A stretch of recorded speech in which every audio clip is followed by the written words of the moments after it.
Hi, and good evening, everyone. Thank you very much for taking the time out to join today.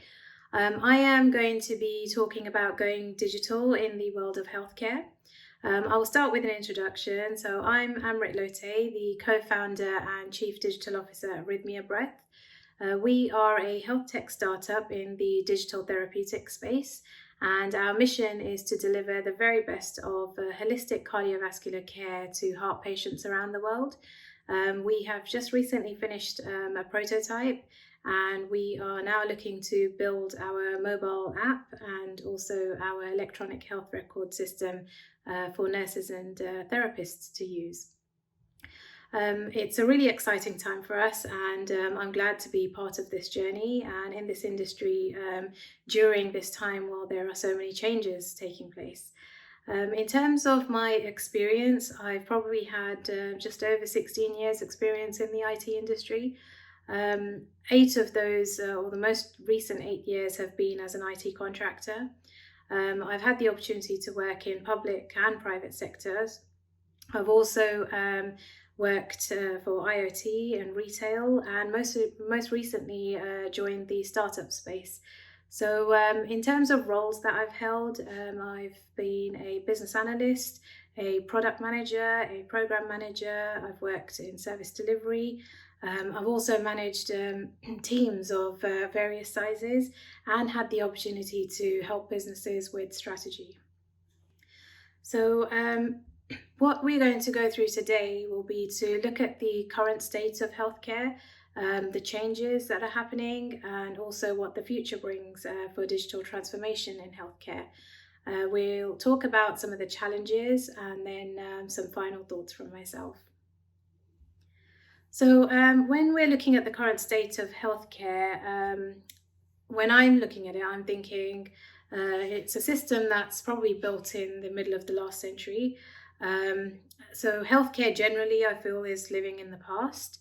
There have been many changes. There's been tremendous progress when it comes to medical diagnosis and treatments. But I think when it comes to care delivery, we are still far behind and nothing has changed. And if we look at just the journey of a patient from going to a GP to then being passed on to a hospital specialist, and then having some tests and scans done, to then getting their report read, and finally their treatment that's necessary. I think if we look at that entire journey, it's really slow. There's plenty of room, I feel, for improvement in that space. And I do feel we are starting to make progress, but we still have a long way to go. If we're trying to make changes to a system, for example, if we look at the NHS, I feel a lot of the systems are still very disconnected. So making changes can take quite a while. Also, when it comes to data, we're only collecting intermittent data. So a patient record only gets updated when a patient turns up to a GP surgery or has hospital treatment. And in between that, we are really missing a lot of data that could be quite important to help with prevention in the long run.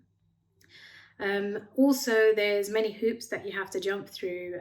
It takes a very long time to make any change. There's pilots and trials that you have to go through.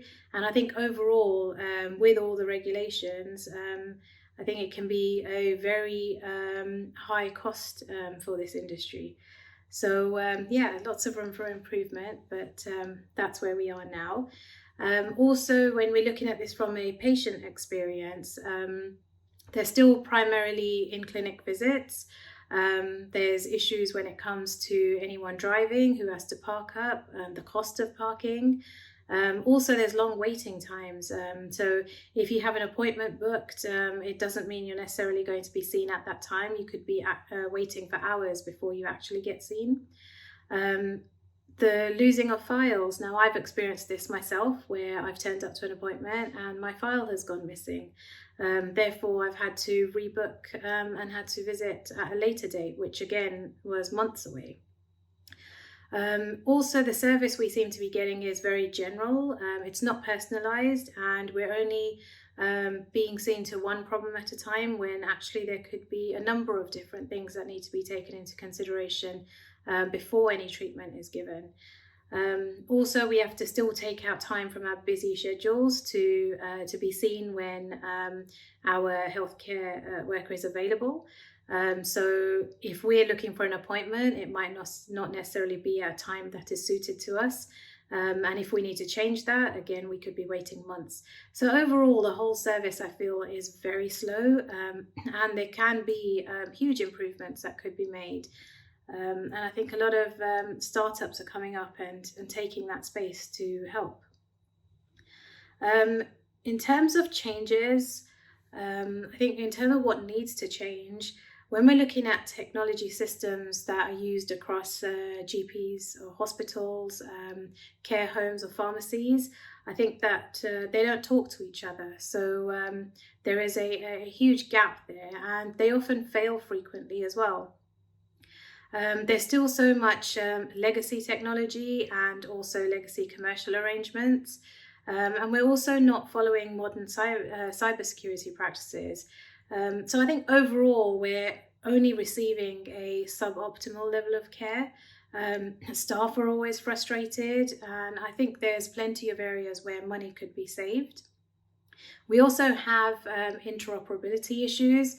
We need to ensure that systems can actually talk to each other, and that the right data actually gets to the right place at the right time. There's also complex organizational and delivery structures. So I think in terms of patients, I think we need to make sure that we're able to build and maintain trust. There's also a greater need to take user needs into consideration. And so I think we're missing, there is a big gap in that area. In terms of gaps, I think there is a huge gap between where we are now and where we need to head to. And I feel as time goes on, that gap is actually only just getting bigger. We actually have the opportunity to build an ecosystem that continually creates the best in health tech. So we are heading that way, but a lot of change needs to happen before that. So if we look at the future of transformation in healthcare, I think there's the idea of actually maintaining people's well-being rather than reacting to an episode of illness that makes sense. And I think it will be hard because it's hard to change a system that's so hardwired and very reactive.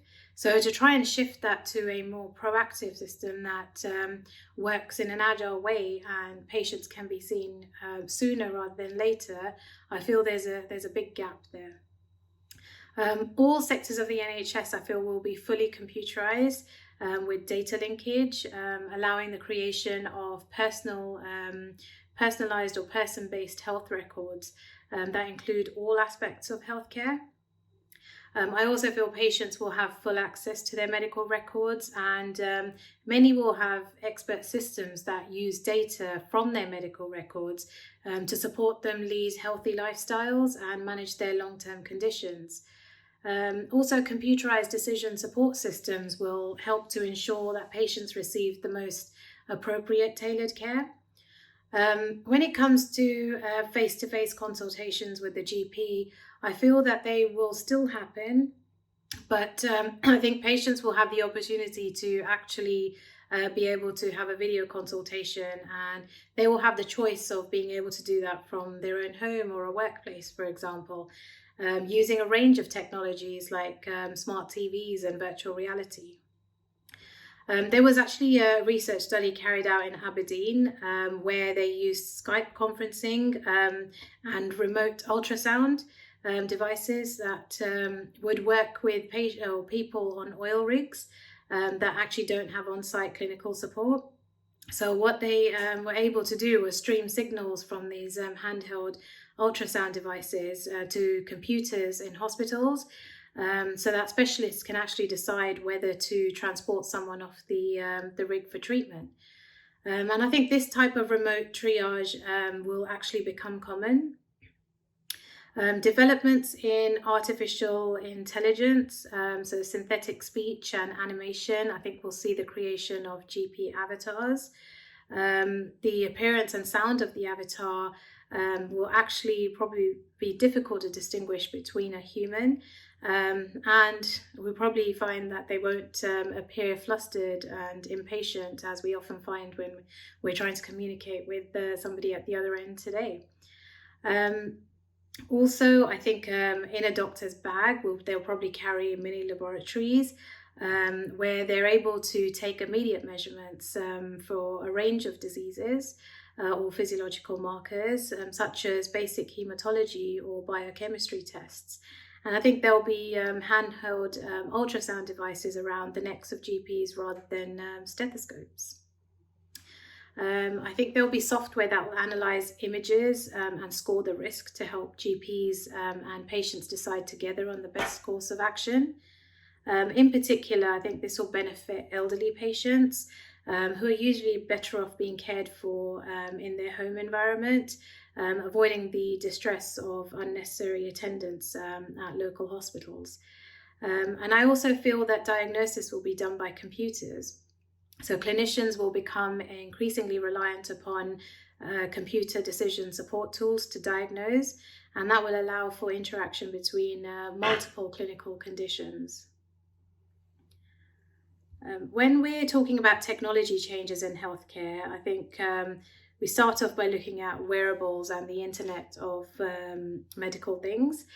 So some of the most common devices we see today in the market include heart rate sensors, exercise trackers, sweat meters, and oximeters. As a result, I think healthcare companies are being proactive by investing in wearable technology that can provide up-to-date monitoring of high-risk patients to determine the likelihood of a major health event. When we think about augmented reality and virtual reality, I think virtual reality is actually a powerful communication channel that allows to get a better sense of the customer's needs and virtually engage them with products and services.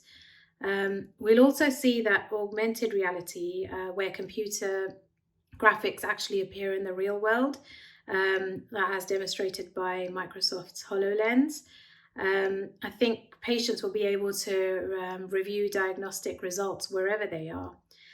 From startups to pharma giants, I think everyone is betting on virtual reality, and I think the numbers actually back that up. Artificial intelligence, it's probably more than just a digital transformation trend in healthcare. Artificial intelligence represents the epitome of medical innovation, and industry players are actually eager to invest millions in it.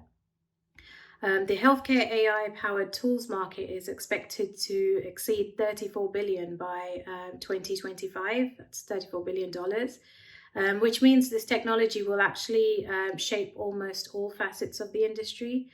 We're also going to see a lot more chatbots and virtual health assistants, which is another AI-based technology that patients are now becoming familiar with. Chatbots can fill a multitude of roles, from customer service representatives to diagnostic tools and even therapists.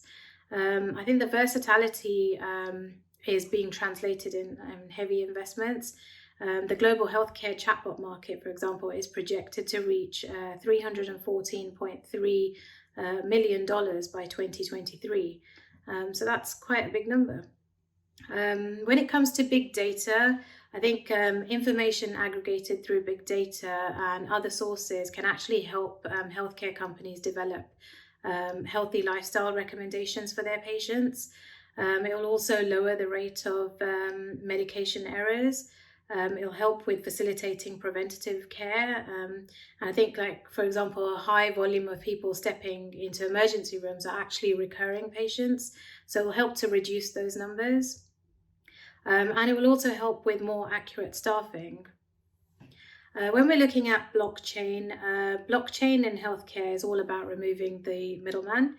It's about increasing the data insecurity in health organizations, and they should look at utilizing blockchain technology. It's also about increasing the security of various transactional activities in the healthcare space, while eliminating bureaucracy and manual inefficiencies, and improving the quality of care and democratizing patient data. According to Healthcare Weekly, 40% of healthcare executives see blockchain as one of the top 5 priorities in the industry. And medical data is currently being recorded in unstructured formats across multiple electronic health record systems.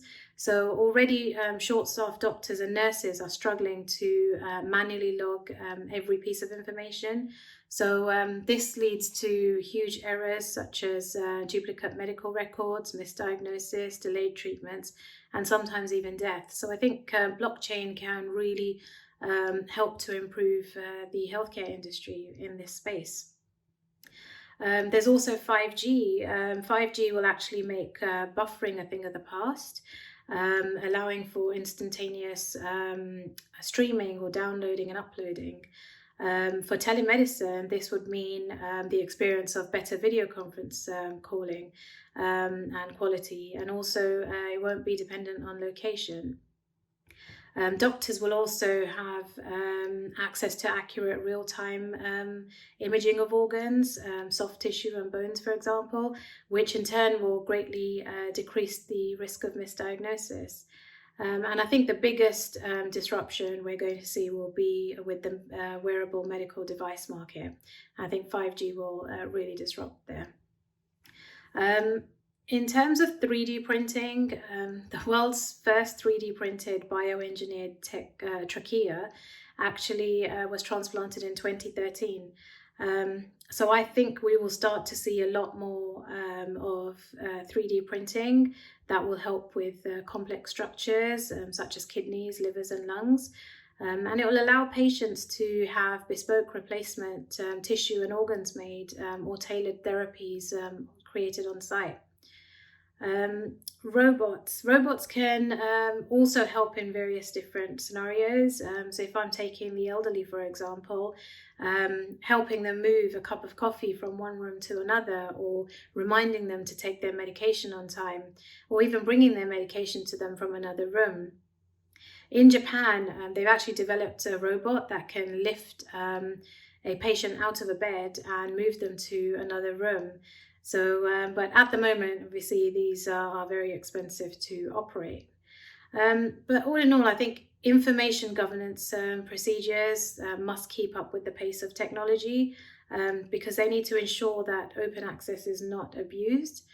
So, for example, with a unique identification chip inserted under the skin, which holds patients' medical records, should only be accessed by them and nobody else. So there's some room there. I mean, each of these areas, there's so much information around them and how they can benefit the medical industry or the healthcare world. So yeah, it would take me a while to go through each of these in a lot of detail. Also, healthcare startups.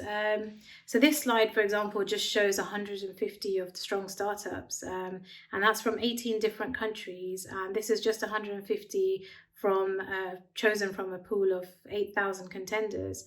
So it just goes to show that how fast the healthcare startup world is growing and disrupting the healthcare market. It's helping to identify gaps and creating new and innovative products and services for patients all around the world.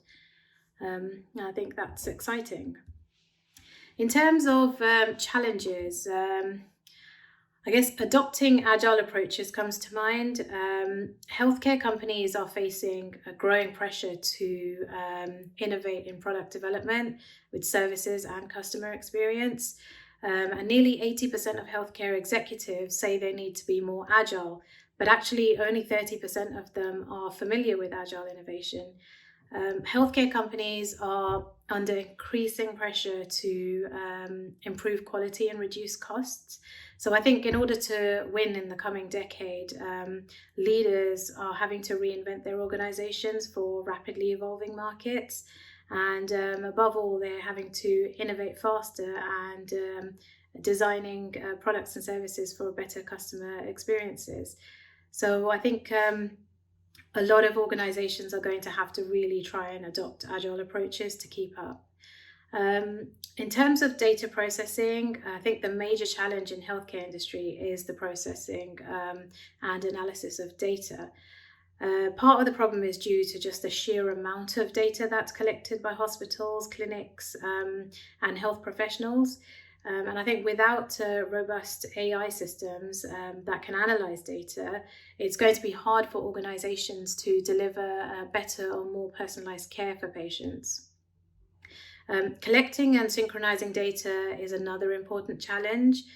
With the rise of telemedicine, doctor visits are taking place across multiple channels, but it's making it harder to actually update patients' records. So I think there's a lot of improvement that needs to be made there. In terms of GDPR, I think this places new requirements on the way organizations collect, use and store personal data. So all organizations need to stay on top of this.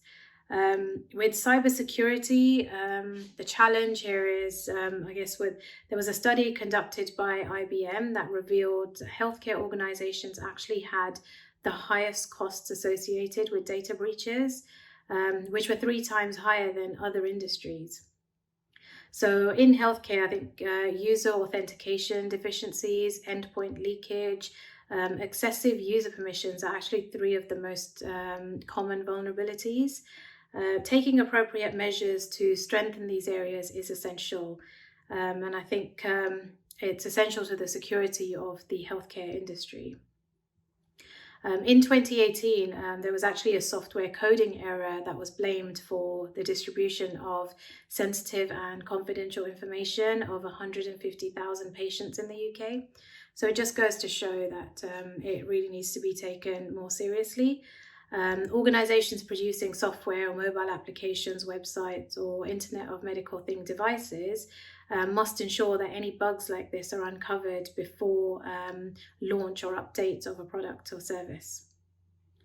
I think digital user experience is an error. So digital product or services that function perfectly and are user-friendly is a major challenge.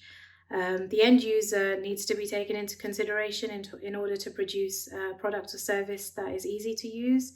I think in the healthcare industry, it's ultra important because there's many products that will be used by both patients and medical professionals. There's also the uncomfortable or poorly designed device, for example, which can taint the patient's experience and cause them to remove the device, limiting the data that it's actually able to collect. And on the other side, if the software for a Internet of Medical Things device is difficult to use, then it will make it difficult for professionals to actually prescribe the device to patients.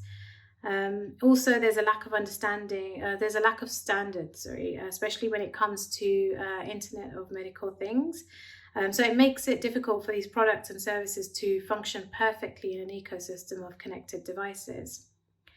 And then we've got quality assurance and testing. So I think it plays a key role in the production of any digital product or service, especially in healthcare. Launching a connected medical product or website with bugs is actually a recipe for disaster. Software bugs can undermine the performance and erode confidence in the brand of the organization. So I think QA testing is mandatory to an organization's or product's success. So, but that brings a huge challenge of its own. In terms of final thoughts, I think healthcare is still living in the past. There's a large number of changes that need to take place in the healthcare industry. There's numerous hospitals and providers that have been looking into expanding telemedicine services, which allow doctors and patients to connect without the risk of anyone getting sick.